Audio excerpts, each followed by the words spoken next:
Hello, Tim from Fair Play Now on the 8th of November 2023.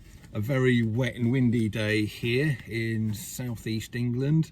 But anyway, a news article caught my eye as I was going through my various groups this morning, and apparently there is a proposal or an idea floating around the higher echelons, if you want to call them that, the powers that shouldn't be, about, well, they want to make, or they want to call people who undermine British society and Britain generally and its institutions, people who undermine those things, speak out against them, etc. They want to classify those people as extremists. Now, I think I've seen this correctly. This idea comes from Michael Gove, who's a UK minister in the government there. And he's a guy who I absolutely can't stand.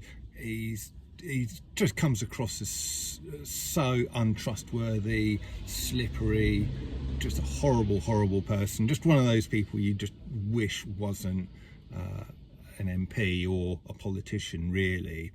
And one thing I'll never forget about him is when Johnson, not sure so much about the first lockdown, but certainly when it came to the second and definitely the third lockdown, what would happen is Johnson would announce it and he'd say, oh, we've got to lock down the country, but it's only going to last a month, a relatively short period of time.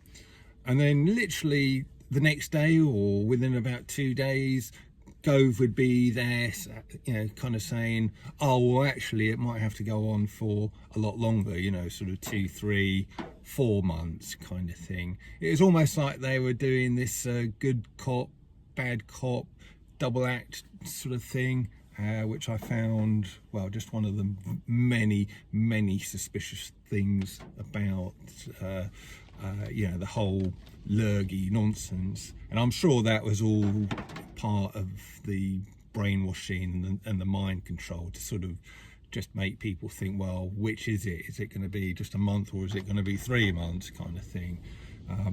All deliberate, all planned. And that is one of the many reasons why I can't stand Gove. Well, I guess I can't stand any of them really, can I? But particularly Gove is what I'm trying to get at. But anyway, he is proposing this ridiculous thing where anyone who is speaking out and generally what he calls undermining sort of Britain and its institutions should be classified as extremist. Well, that might be all very well if you're talking about, I don't know, terrorist kind of stuff, but who defines and decides what extremism is, and what kind of negative stuff against Britain is, especially when you're talking about the institutions. And also notice how it's worded institutions and Britain and the country and not the British people, because there's plenty been done by the government and the ministers themselves to undermine the British people, as I'm sure you're well aware, but there's no mention of that.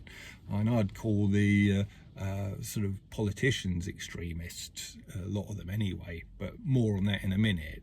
But who decides what is extremist content and what isn't? And it might get to the point where even criticising the NHS and the long waiting lists that they've got, you're criticising that, you're an extremist, because the people who would be defining what an extremist is would of course be the powers that shouldn't be, the government and the people who control the government and the mainstream media and all of the rest of it. So what might today be regarded as a perfectly valid and reasonable criticism of the government might be demonized in the future. And it might get to the stage where, oh, you've come out with this tweet or this Facebook post, we've just been overheard in the pub criticizing the NHS and how you think it's a load of rubbish. Well, sorry, you're on the watch lists now, the government watch lists, because you're now classified as an extremist. And if they bring in all of this social credit stuff, which they're trying to do through CBDC, central bank digital currencies, and everything else, all the surveillance, etc. Well, you're going to be, and being classified as an extremist is definitely going to lower your social credit score. And you might find yourself not able to go to the shops or get into a cinema or a restaurant purely and simply because, or buy an air ticket purely and simply because you've been criticising the government. This stuff's, it's exactly the kind of stuff that goes on in China. And of course, the powers that shouldn't be regard China as the model, the society that they wish they could have over the West as well. So, like I said a minute ago, I would classify really a lot of the politicians as being extremists, to be honest with you. I think for coming out with this particular thing that Gove is an extremist. And it's certainly not a democratic thing to start shutting down or think of shutting down people's freedom of speech like this. I think he's an extremist for wanting to curtail people's freedom of speech. I think the government generally are extremists for wanting to erode all of our freedoms. They're the extremists. Certainly people like Tobias Ellwood, I think he's called. I think he's the Conservative MP for Bournemouth, I believe. Correct me in the comments section below if I'm wrong on that, but I believe that's what he's MP of. And boy, oh boy, is that bloke an extremist. He's actually on record for, first of all, for saying that the unjabbed should literally be held down in the streets and forcibly jabbed back in the height of the nonsense a couple of years or so ago. And number two, during the height of the Ukraine nonsense, he was saying, well, we've got to win there, and even if it goes to nuclear war, that'll be worth it for the Ukraine and for the West to win that particular war. So he was actually on record for saying that we should have nuclear war. So that is kind of the quality of our politicians. The bloke, frankly, is mentally unstable for coming out with stuff like that. And how he is a member of parliament, I do not know. But he's certainly an extremist, wouldn't you agree? So, but of course, people like him are going to be the ones calling us the extremists for saying that, we should have bodily autonomy and we shouldn't have central bank digital currencies, and the BBC are corrupt and biased.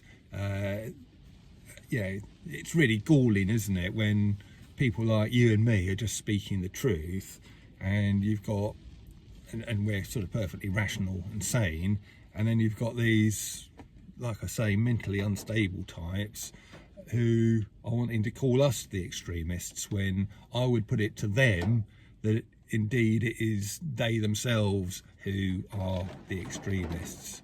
So this is something we've got to keep an eye on. If they ever try and bring in a law to make this policy, it's something we're going to have to fight against, because like I say, it's going to be the powers that shouldn't be who determines what an extremist is, and it just needs a handful of billionaires to decide that such and such a thing is extremism now, and that will permeate down through all of their minions in the mainstream media and in the governments of the world, etc., and that will then impact on our lives and on our freedoms even more.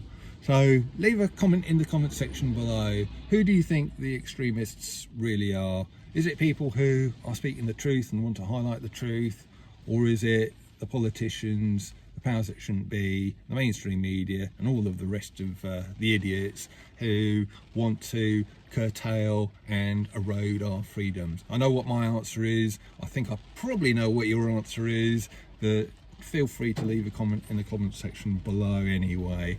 And yeah, rant over for now. I'll leave it there.